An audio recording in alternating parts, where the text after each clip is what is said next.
Je suis le protecteur. Je suis le meilleur rempart. Je suis le feu qui flambe contre le froid.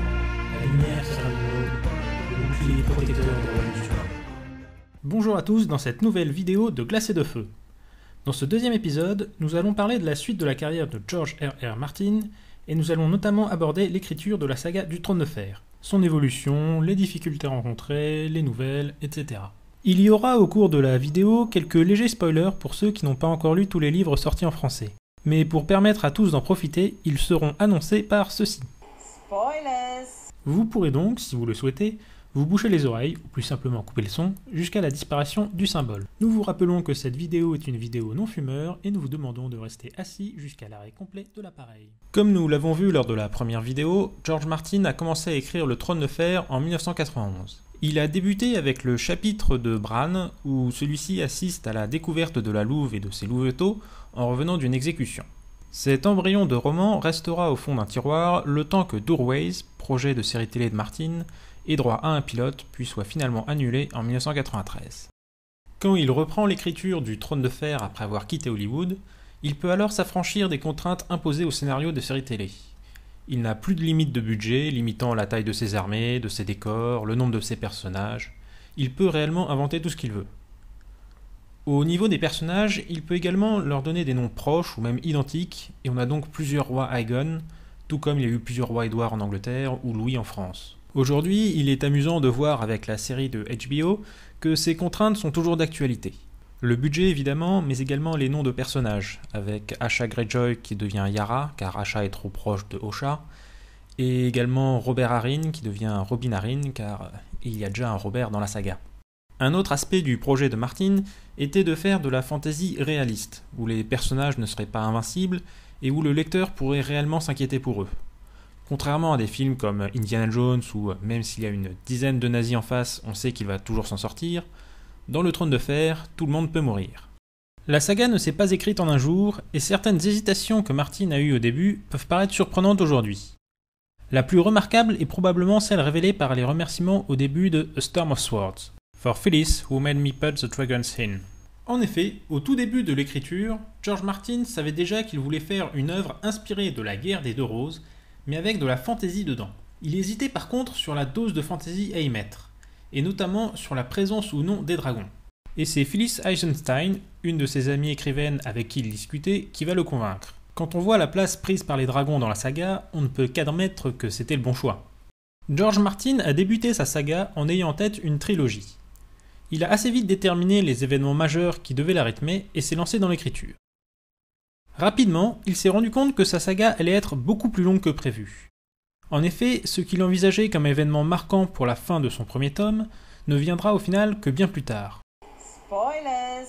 Je parle ici des Noces pourpres qui devaient à la base achever un premier tome bien trop long. Son projet de trilogie deviendra donc une tétralogie, puis un projet de 2 trilogies séparées par un saut temporel de 5 ans. Ce qui explique notamment le jeune âge de certains personnages au tout début de la saga. Ce schéma resta d'actualité pendant plusieurs années jusqu'à l'écriture du 4e tome. Le saut en avant dans le temps rendait son écriture complexe, obligeant à de nombreux flashbacks. Et ce, jusqu'à ce que Martin se rende compte que cela ne fonctionnait pas. Les flashbacks prenaient tellement de place qu'il n'en laissait plus assez au reste du récit pour que celui-ci puisse se dérouler d'une manière satisfaisante. Cette difficulté majeure dans l'écriture obligea Martin à prendre une décision radicale. Après plus d'1 an d'écriture dans ce 4e tome, il abandonna l'idée du saut temporel et recommença à zéro. Il avança peu à peu jusqu'à atteindre une taille de manuscrit suffisamment grande pour commencer à inquiéter ses éditeurs. Mais si certaines trames étaient complètes, d'autres posaient encore des difficultés. La décision fut donc prise de découper ce livre en 2, non pas chronologiquement, mais géographiquement, avec d'un côté A Feast for Crows, qui se concentre sur Port-Réal, Dorne et les îles de Fer, et de l'autre A Dance with Dragons, avec le Nord et Essos. Ces changements dans la structure même du récit firent prendre beaucoup de retard à Martin par rapport à ses prévisions. En effet, A Feast for Crows fut publié en 2005, soit près de 5 ans après le 3e tome. Les réactions de certains fans face à cette attente l'ont convaincu de ne plus donner d'estimation de date de sortie avant d'avoir complètement fini l'écriture d'un livre. Le tome 5, A Dance with Dragons, a également connu une écriture difficile. Martin a même surnommé sa principale difficulté le nœud de Myrrine, en référence au nœud gordien inextricable. Spoilers. De nombreux personnages se rendent en effet vers Daenerys et la ville de Myrrine. Le tout était de trouver le bon ordre d'arrivée entre tous ces personnages, Tyrion, Victarion, Quentin, mais également de trouver les bons points de vue pour relater ces événements. La difficulté fut finalement résolue grâce à l'introduction d'un nouveau point de vue avec le personnage de Barristan Selmy. Concernant le 6e tome, The Winds of Winter, eh bien, George Martin ne donne pas d'infos précises sur son avancement, encore moins une date de sortie.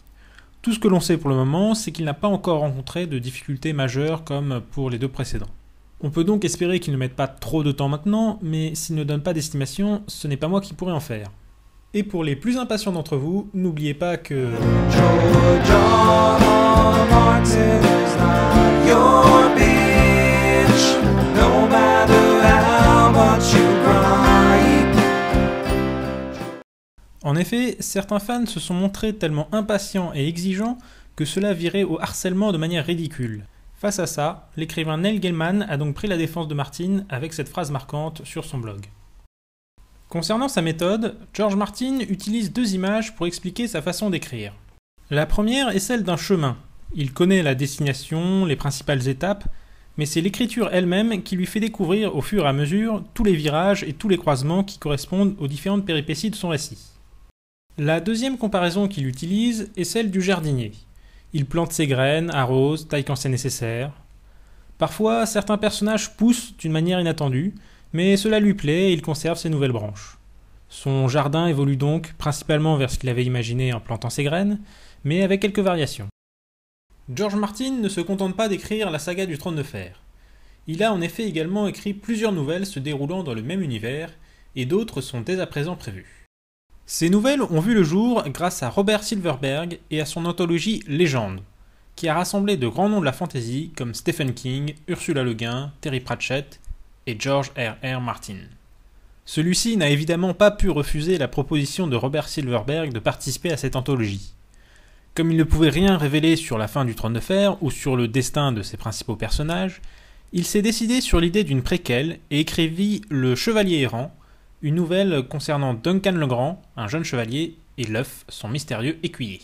Ce récit, qui se déroule environ un siècle avant le Trône de Fer, sera le premier d'une série. Une seconde anthologie, Légende 2, verra Martin continuer les aventures de Dunk et l'œuf avec la nouvelle L'épée lige. Pour la troisième, il dut cependant trouver une nouvelle anthologie pour la publier.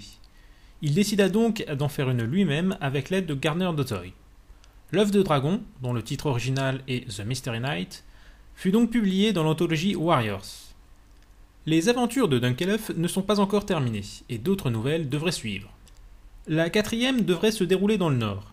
Elle a en effet pour titre provisoire The She-Wolves of Winterfell, littéralement les louves de Winterfell. Une cinquième nouvelle est également déjà en préparation, avec comme titre provisoire The Village Hero. Elle se déroulera probablement dans le Conflent. George Martin a beaucoup travaillé à l'enrichissement de son background en développant l'histoire de Westeros et du règne des Targaryens, notamment pour son ouvrage encyclopédique The World of Ice and Fire. Ce livre sortira d'ailleurs début novembre 2014 en français sous le titre Game of Thrones, les origines. Certains de ses écrits, devenus bien trop longs, furent publiés sous forme de nouvelles. The Princess and the Queen raconte le début de la célèbre danse des dragons qui déchira Westeros près de 2 siècles avant le Trône de Fer.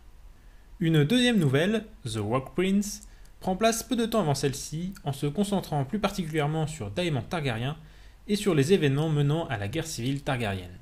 George Martin ne prévoit pas de s'arrêter là, mais il envisage, dans un futur lointain, de sortir un livre entièrement dédié au règne des différents rois targaryens. Il aurait pour titre Fire and Blood, Feu et sang, la célèbre devise des Targaryens. Nous arrivons maintenant à la fin de cette deuxième vidéo de Glace et de Feu. J'espère qu'elle vous a plu et je vous donne rendez-vous pour un 3e épisode sur un nouveau thème lié au Trône de Fer. À bientôt. This is what I said. George R. Martin.